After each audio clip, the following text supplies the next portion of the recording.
Senadores cometem crimes e são julgados por ministros do Supremo. Ministros do Supremo cometem crimes e são julgados por senadores.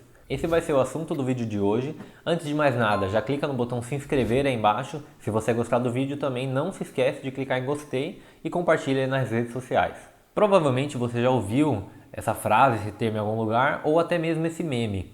Já deve ter circulado aí se você acompanha a política nas redes sociais. E pelo menos no Brasil, ele faz bastante sentido. Isso por conta de um dispositivo bem conhecido chamado foro por prerrogativa de função, ou foro privilegiado. Ele diz que ocupantes de determinados cargos públicos não podem ser julgados por juízes de primeira instância, e sim por uma corte designada justamente para isso e para algumas outras atividades. A corte varia dependendo de cada cargo, e o motivo seria para evitar perseguições políticas contra governadores, prefeitos, senadores, deputados, presidentes e vários outros cargos.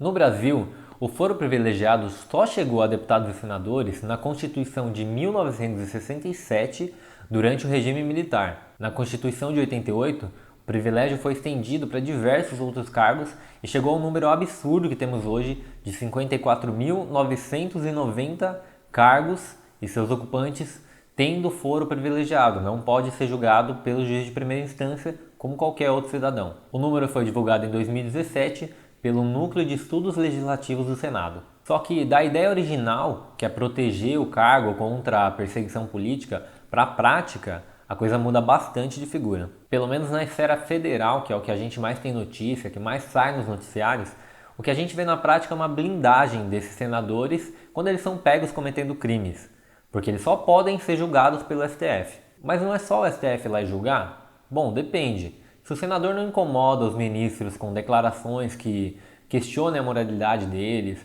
com pedidos de impeachment ou coisa parecida, os processos deles que correm na justiça geralmente são engavetados. Um exemplo é o senador Renan Calheiros, que já tem 17 inquéritos no STF por corrupção, lavagem de dinheiro e nenhum anda. Por outro lado, a gente também tem o exemplo da senadora Selma Arruda, mais conhecida como a Moro de Saia. Ela era acusada de Caixa 2 na eleição de 2018 e o processo de cassação do seu mandato teve tramitação recorde. Foi uma coisa incrível, para quem acompanhou se lembra. Teve direito de ampla defesa atropelado, tudo porque ela se recusou a tirar sua assinatura do pedido de abertura da CPI da Lava Toga, que pretendia investigar as irregularidades do STF ou mesmo as intromissões do STF nos outros poderes, intromissões que seriam ilegais. Para quem acompanhou a história da cassação da juíza Selma, era nítida a pressão que o STF fazia em cima dos outros órgãos para que ela fosse logo cassada e não oferecesse mais risco aos ministros. Por exemplo, a reunião em que a senadora foi cassada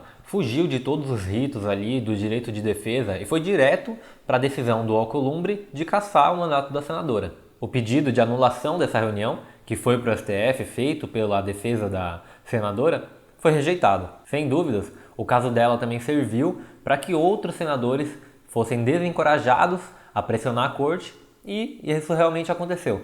Desde então, final do ano passado, nem se ouve mais falar em Lava Toga. O artigo 39 da Lei 1079 de 1950, ou a Lei do Impeachment, diz que, entre outros motivos, um motivo que levaria um ministro do STF a ser empichado é se este proferir julgamento quando, por lei, for suspeito na causa. Mas o que isso significa? Isso significa que se o ministro ele tem muita proximidade com a pessoa que está sendo julgado, ele não pode julgar essa pessoa porque fugiria da imparcialidade que é esperada da justiça. Se o ministro ele não se recusa a julgar a pessoa, ele pode ter ali, sofrer um processo de impeachment. Acontece que o jurista Modesto Carvalhosa ele já entrou com um pedido de impeachment do ministro Gilmar Mendes justamente por isso.